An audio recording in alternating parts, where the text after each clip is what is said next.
Salut à tous, soyez les bienvenus pour ce deuxième épisode de Bricolomania. Cette fois-ci, on va s'intéresser à quelque chose d'un petit peu spécial. Ce sont les onduleurs. Alors justement, un onduleur, j'en ai récupéré un, en voici. Il fait 500 watts, il est de la marque APC, voilà. Alors cet onduleur, on va l'ouvrir, on va le démonter, on va faire des mesures, on va voir comment c'est construit à l'intérieur. Toutes ces mesures, on va les faire à l'aide d'appareils un petit peu spéciaux, comme ceci par exemple. C'est un cosfimètre qui permet de mesurer le facteur de puissance d'un circuit. On va aussi utiliser un oscilloscope numérique qui est juste ici. Et le but final de cette vidéo, ce sera de construire notre onduleur nous-mêmes. Alors voilà donc notre fameux onduleur. Alors on va le démonter. Alors il faut savoir que les onduleurs, on les trouve souvent dans tout ce qui est bureau, entreprise, etc. On les utilise quand il y a des coupures de courant.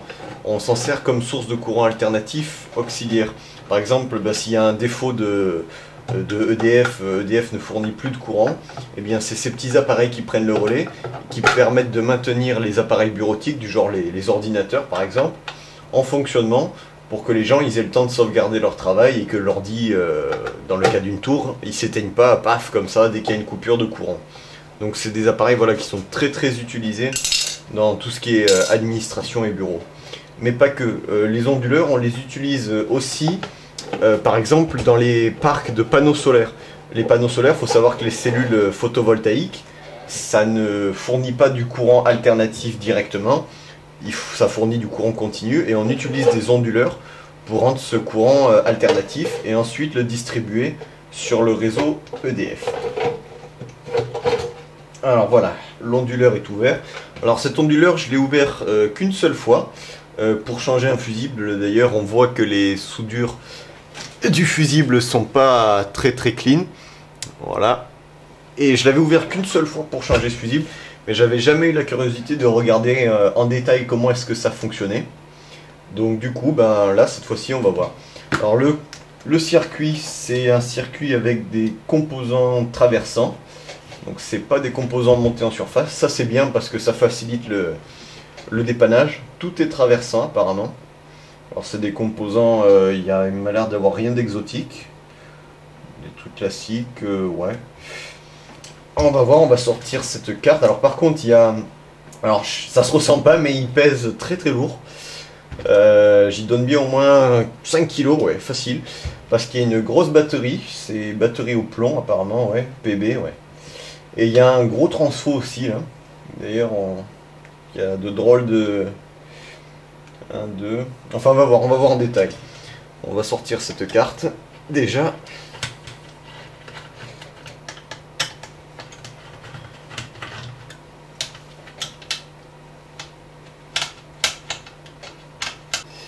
Donc du coup, on retrouve sur cette carte, on retrouve un second transformateur qui est juste ici.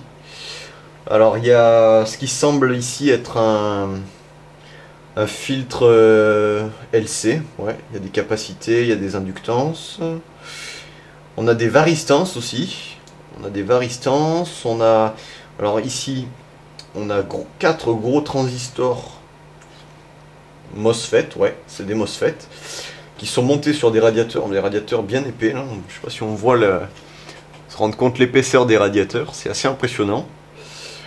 Après il y a ce qui semble être ici, tout ici la partie commande, ouais. Donc les marques des circuits intégrés, c'est du Motorola et du National Semiconductor, ouais. On a ici ce qui semble être un régulateur d'alimentation. Et là on a tout plein de potentiomètres qui permettent, j'ai vu, de régler alors la fréquence de sortie, la tension de sortie, le XFRV, je sais pas ce que c'est, et le RDS. Je sais pas ce que c'est, on va voir ça. Très jolie carte, très bien fabriquée en tout cas. Et alors maintenant, voyons voir ce transformateur qui est assez imposant, qui est monté avec des grosses vis. Là. Ça va pas être évident.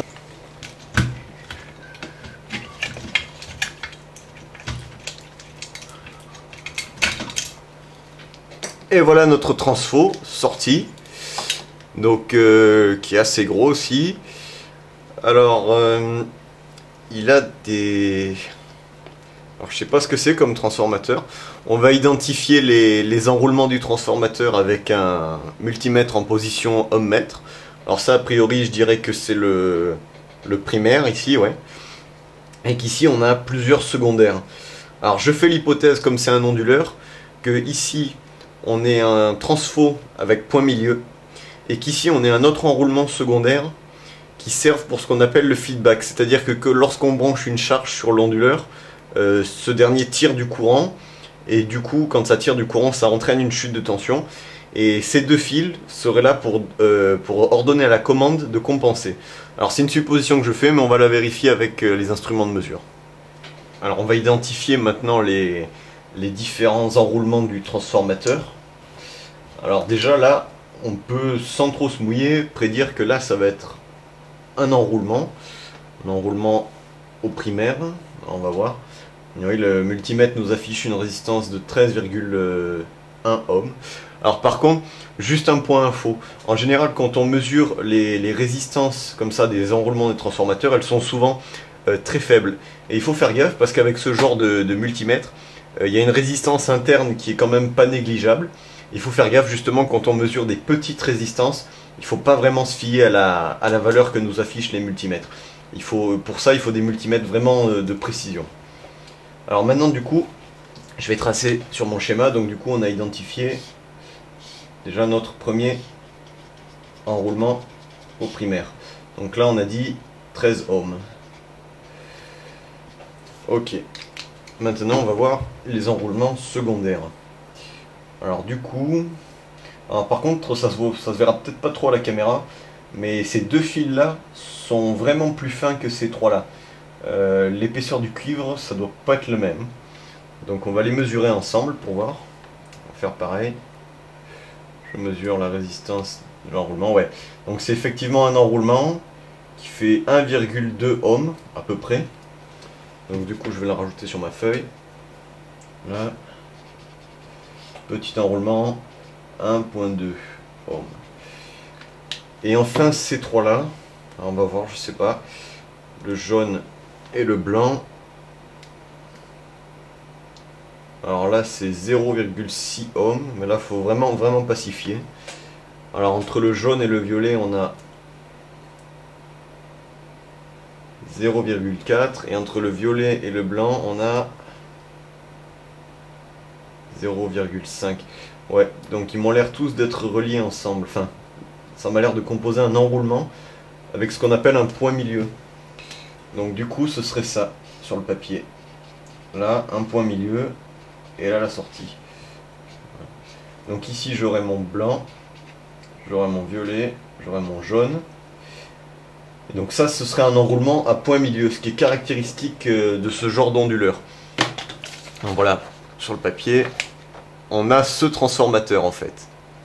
C'est les transfos caractéristiques pour les onduleurs, donc à mon avis je me suis pas trompé dans l'identification des enroulements. Alors maintenant que j'ai identifié les enroulements du transformateur, je vais vous expliquer comment on peut faire un onduleur mais vraiment le plus basique possible. Alors ici j'ai mon enroulement primaire. Les deux traits ici représentent le circuit magnétique. Et je prends de l'extrémité des secondaires avec un point milieu. Voilà, mon point milieu, il est ici, sur mon enroulement. Donc du coup, ici, je vais relier le point milieu à 12 volts. Et ici, j'imagine, là, entre ces deux points, que je mets un interrupteur, là, qui va être ouvert. Et de l'autre côté, je mets également un interrupteur, mais qui va être fermé. Comme ceci. Voilà. Et ces deux-là, ils sont en lien mécanique par exemple si vous voulez. Lorsque un est fermé, l'autre est forcément ouvert. Et inversement, si celui-ci est fermé, l'autre est ouvert. Donc du coup, on a deux cas de figure.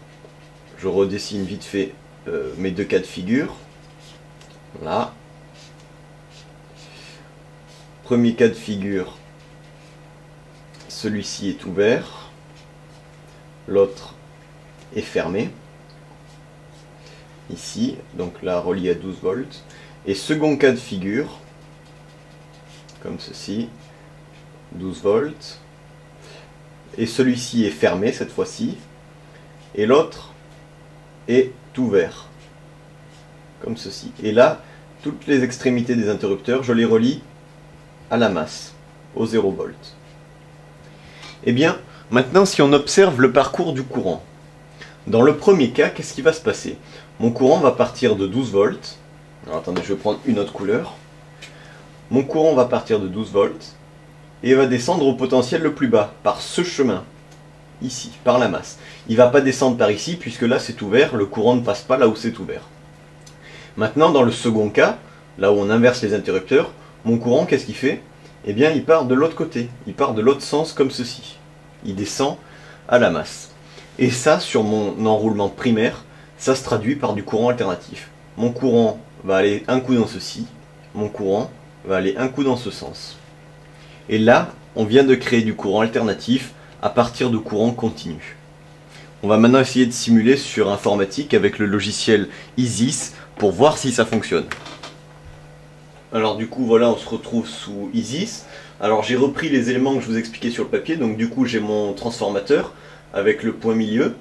J'ai aussi ma source de tension de 12 volts qui est juste ici. Et j'ai enfin modélisé mes interrupteurs par ces deux relais qui sont ici, RL1 et RL2. Alors je les ai câblés de façon à ce que ça respecte ce que je vous ai dit. C'est-à-dire que lorsque un interrupteur est ouvert, l'autre est fermé. Donc pour ça j'ai utilisé les entrées normalement ouvertes et normalement fermées des relais. Et enfin ces relais, ils sont commandés par une source, on va dire une horloge, qui commute à la fréquence de 50 Hz. Donc ça me génère en gros un signal carré de fréquence 50 Hz. Donc du coup, normalement, si tout va bien, donc là aussi j'ai modifié le facteur de couplage du transformateur, donc normalement, en sortie, on devrait avoir 230 volts.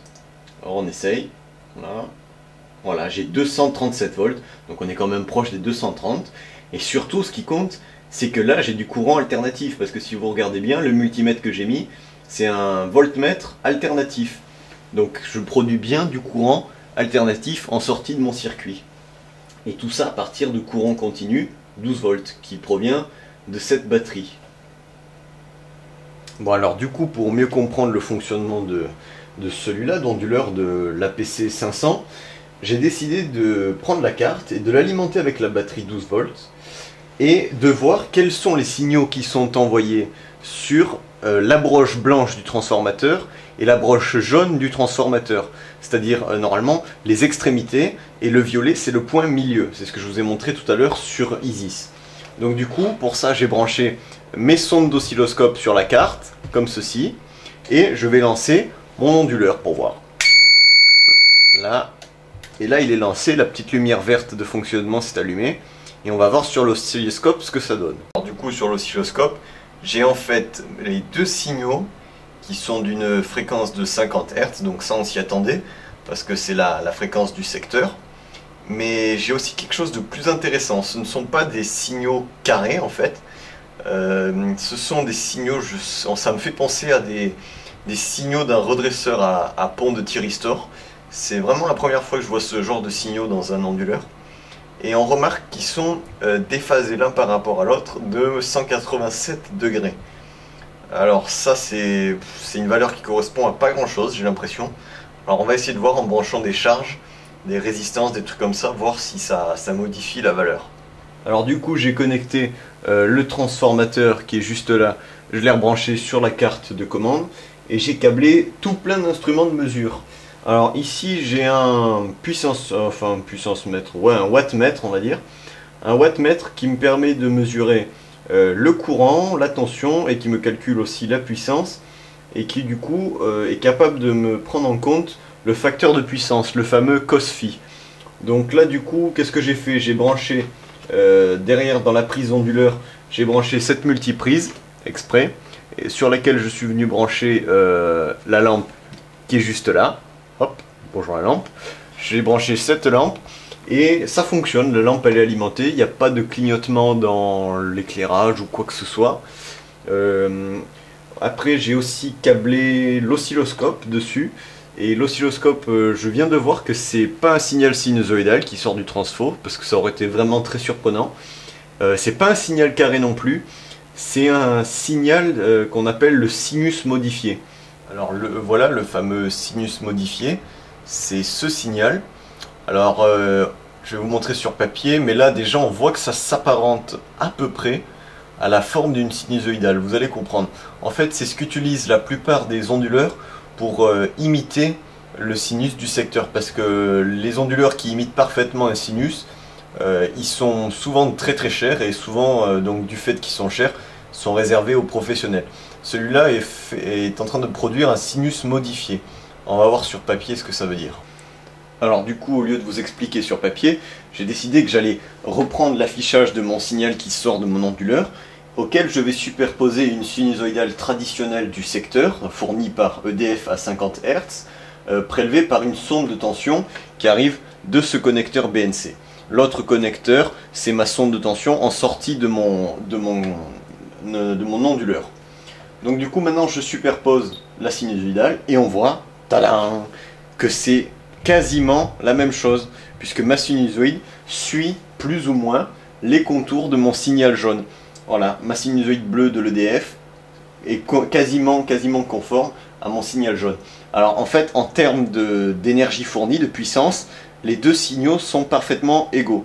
Donc du coup, mes signaux sont équivalents. Et les appareils qu'on branche sur l'onduleur, ils ne verront pas la différence entre un sinus ou ce sinus modifié. Alors ce que je viens de dire, c'est à prendre avec précaution, parce qu'il y a certaines alimentations à découpage qui ne supportent pas le sinus modifié. Elles vont se mettre à faire des bruits, des sifflements, et en sortie vous aurez sûrement pas une tension régulée. Alors apparemment pour les alimentations à découpage des PC, pour avoir testé avec mon montage tout à l'heure, ça fonctionne pour un ordinateur. L'ordinateur il s'arrête pas de fonctionner, il n'y a pas de sifflement. Donc pour les alims de PC, ça fonctionne. Enfin, il me reste une dernière chose à vous expliquer. Je vous ai dit au début de la vidéo, sur le transformateur, lorsqu'on a identifié les enroulements, qu'il y avait un enroulement un peu particulier qui s'appelait l'enroulement de feedback. Je vous rappelle, on avait le primaire du transfo, on avait le premier secondaire qui avait un point milieu, et on avait aussi un autre secondaire que je vous ai dit, donc c'était l'enroulement de feedback. Alors, on va prendre un exemple.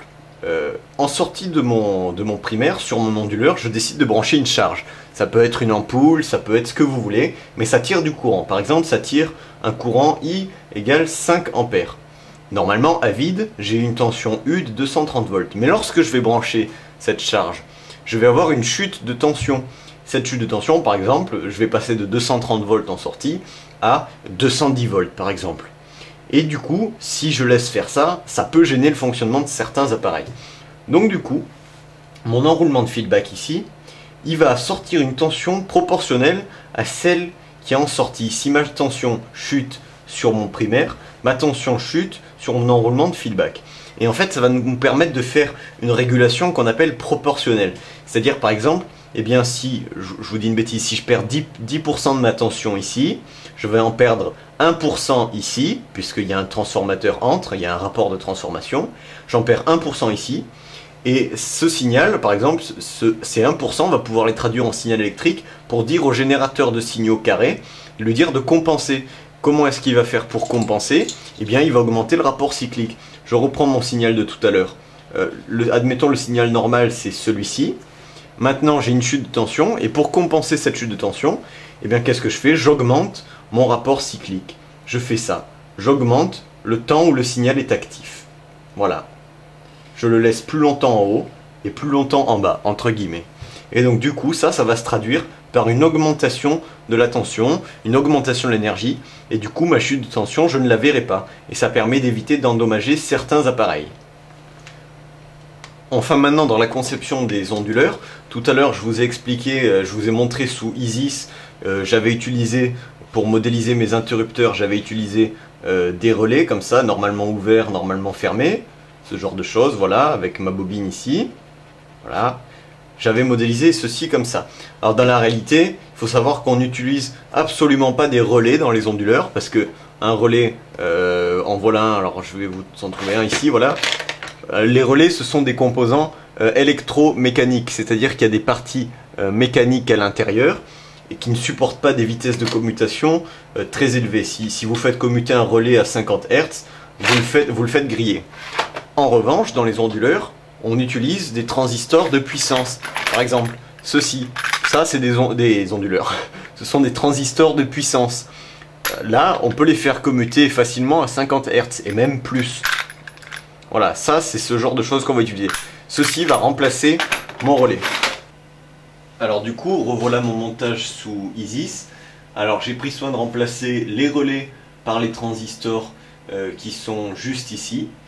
Et pour toujours respecter le fait que lorsque un est actif, l'autre ne doit pas l'être, j'ai mis un inverseur. C'est-à-dire que lorsque lui sera passant, lui sera bloqué, et inversement.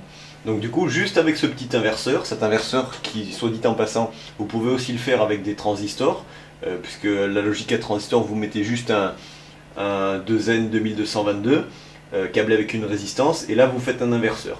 Là, pour la simplicité, j'ai mis juste un note. Donc du coup, si je lance ma simulation, c'est bien ce qui se passe, et en sortie, j'ai 230 volts à peu près. Donc mon montage fonctionne toujours.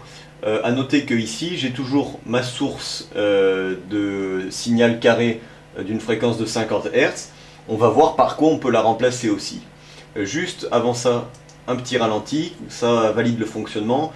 Lui, il n'est pas actif, lui, il est actif. Et si je passe à l'image suivante, on va dire, lui est actif et lui ne l'est pas. Tout ça grâce à l'inverseur. Donc du coup, effectivement, j'ai correctement reproduit le modèle d'avant. Alors, juste on revient sur la simulation des signaux carrés. Donc ici, j'ai un générateur de signaux carrés 50 Hz. Et pour faire ça en électronique, on a un circuit très pratique et ultra répandu. C'est le NE555. C'est un multivibrateur. Nous, on va l'utiliser en astable pour faire des signaux carrés. Et on va calculer ensemble la valeur des composants pour obtenir 50 Hz. Alors du coup, maintenant, pour générer mon signal carré, comme je vous l'ai dit, on va utiliser un 555 qui est un multivibrateur. On va l'utiliser donc en astable pour générer un signal carré. Pour utiliser le NE555, il faut juste lui rajouter à l'extérieur deux résistances qui sont ici, une capacité et aussi enfin une toute petite capacité sur la broche control voltage. Et lui, il va se charger de nous générer le signal. On verra son fonctionnement en détail dans une prochaine vidéo. Donc du coup, pour le calculer, il y a des équations qui sont fournies dans les feuilles de données des constructeurs. Alors bon, on peut le calculer à la main, mais sur internet, vous cherchez calculateur NE555, vous en trouvez des tonnes et des tonnes. Alors du coup, moi j'en ai un que je trouve pas mal. Donc le site s'appelle House of Jeff, vous allez dessus, et enfin vous le trouvez sur Google. Et là, vous pouvez directement rentrer la fréquence. Vous voulez 50 Hz, donc ce qu'on veut nous pour notre onduleur. Paf, je tape 50. Go. Et là, il nous donne les tables avec les valeurs normalisées, ce qui est extrêmement pratique lorsqu'on réalise le circuit. Et bien voilà, on a la table des valeurs. Donc du coup, nous, ça nous intéresse ici, c'est pas mal. On a une fréquence de 50 Hz, ouais, à peu près. Avec un rapport cyclique de 58, oui, ça va aussi. Donc du coup, on va prendre les données qui sont dans cette ligne du tableau. Et on va construire notre circuit, comme ça, dans Isis. Alors du coup, voilà, j'ai assemblé les deux parties de notre onduleur. On a du coup de ce côté la partie qui va générer le signal carré. Et du coup ici, on a la partie commande. Alors juste une remarque ici, sur mon schéma, j'ai utilisé des transistors NPN de puissance, puisque ce sont des 2N3772. Donc sinon, on a la possibilité d'utiliser des transistors MOSFET qui me paraissent en fait plus adaptés pour ce genre d'application. Alors là, pour le schéma, j'ai utilisé des NPN, mais je pense que sur le montage sur plaque d'essai, par praticité, on va utiliser des transistors MOSFET. Alors du coup, juste quelque chose qui a disparu, c'est ma porte logique note, puisque en fait, cette porte logique note, je l'ai remplacée par ici, ce petit montage autour de ce transistor et de cette résistance. En fait, ça va jouer le rôle de mon inverseur, parce que des portes notes, j'en avais pas en stock, donc du coup, je l'ai constitué avec le transistor. Alors c'est pas compliqué, en fait, quand ce transistor ici, sur sa base, il aura 0 volts, eh bien, le transistor Q1, il aura sur sa base 5 volts. Ces 5 volts, ils passent par cette résistance ici. Et maintenant, dans le cas où lui, il aura 5 volts sur sa base, donc qui sera saturé, et bien là, ici, sur sa base, on aura quasiment 0 volts, puisque le transistor sera équivalent à un interrupteur fermé, et ici, on aura donc un fil, et donc le 0 volt sera appliqué directement ici. En gros, ça va juste jouer le rôle de mon inverseur, c'est tout. Et sinon, il n'y a rien qui change, on a toujours... là, j'ai mis des ampères-mètres pour vérifier le fonctionnement, donc ça fonctionne. Et sinon, juste une dernière chose, ici, il y a ma source d'alimentation en haut VCC, et nous, dans notre cas, ce sera une batterie de 12 volts. Alors du coup, voilà le montage qui est terminé. J'ai rajouté un potentiomètre ajustable là que vous voyez en bleu, parce que la fréquence avec la résistance qu'on a vue sur le site, ça atteignait pas tout à fait les 50 Hz. Le transistor qui est là, c'est juste ce qui va constituer mon inverseur, ça remplace la porte note parce que je n'en avais pas en stock. Et du coup, tout ça c'est relié à deux MOSFET de puissance qui sont là, montés sur les radiateurs. Alors tout ce qu'il y a là c'est pas en rapport, c'est une autre plaque d'essai où j'avais un ancien circuit, on s'en sert pas pour l'instant. Donc là voilà, les deux MOSFET, c'est eux qui vont commander le transfo qui est juste à côté. Et en sortie de mon transfo, j'ai branché ma sonde d'oscilloscope et le condensateur qui va nous servir de filtre pour lisser la sinusoïde qu'on a en sortie, parce que sinon on a des pics qui sont beaucoup trop grands, beaucoup trop hauts, et ça risque d'endommager les appareils qu'on branche derrière. Donc c'est un condensateur secteur, là exprès de 2,2 microfarad, prévu pour des tensions jusqu'à 400 volts. Donc on va essayer de mettre tout ça sous tension. Ah oui, j'ai oublié, la source d'alimentation c'est une batterie de 12 volts qui est un peu à plat, donc c'est du courant continu. Et on va mettre sous tension tout ça et voir ce qu'on a en sortie. Et enfin, juste une dernière précision sur ce montage, j'ai pris soin de monter les transistors MOSFET sur des radiateurs parce que le montage fait énormément chauffer les transistors. C'est normal parce que quand on le met en fonctionnement, j'ai inséré un ampère-mètre donc en série avec le point milieu de mon transfo qui est là, pour voir quel est le courant qui est tiré sur la batterie. Alors le courant qui est tiré uniquement par le fonctionnement du transfo, il est déjà de 2,15 ampères. Le courant qui est tiré par la partie commande, il est beaucoup plus faible bien sûr, parce qu'il y a juste à alimenter le NE555 et les quelques composants qu'il y a autour. Mais déjà 2 ampères c'est pas mal. Et enfin, haute précision, il faut que vous ayez une batterie qui soit assez puissante, qui ait une grande capacité, parce que sinon elle va très rapidement se décharger, parce que là c'est 2 ampères. Donc la capacité celle-ci de batterie en ampères heure, elle est de 7 ampères heure. Alors c'est pas énorme, il y en a des plus grandes. En général pour ce genre d'application on utilise des batteries de voiture. Enfin moi personnellement c'est ce que j'utiliserai puisqu'elles ont des grandes capacités et l'onduleur on peut le faire fonctionner pendant un moment sans avoir de problème de décharge. Je vais mettre le montage sous tension. Et on obtient un signal qui se rapproche fortement d'une sinusoïde. Ouais. La tension efficace elle est de 187 volts, 188, elle descend, alors elle descend parce que la batterie est à plat et qu'elle ne délivre pas tout à fait 12 volts à la base, donc du coup on n'a pas le 230 auquel on s'attendait. La fréquence par contre elle est bien de 50 Hz, ça on peut la régler plus précisément avec le potentiomètre qui est à côté du NE555. Donc du coup là on pourrait faire changer la fréquence, par exemple on pourrait imaginer qu'on veuille brancher un appareil qui fonctionne en 60 Hz comme aux États-Unis, si je dis pas de bêtises, et ben on n'a qu'à tourner le potentiomètre et le signal qu'on aura en sortie, il aura une fréquence de 60 Hz.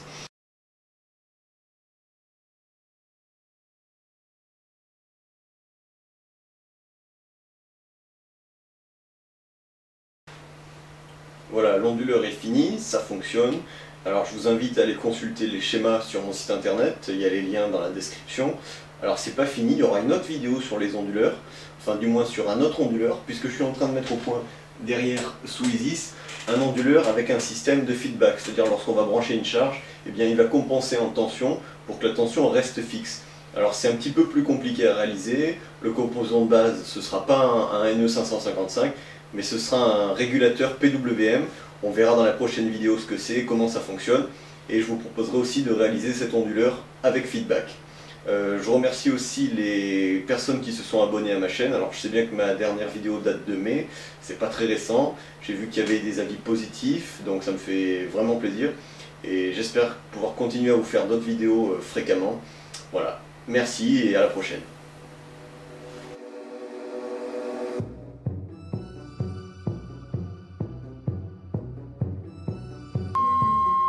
Et la tronche du signal qui est en sortie, parce que c'est vraiment... Oups, ça m'apprendra à pas couper en fait. Ils vont donner une image du courant qu'on a en sortie. Il va y avoir une... Oh.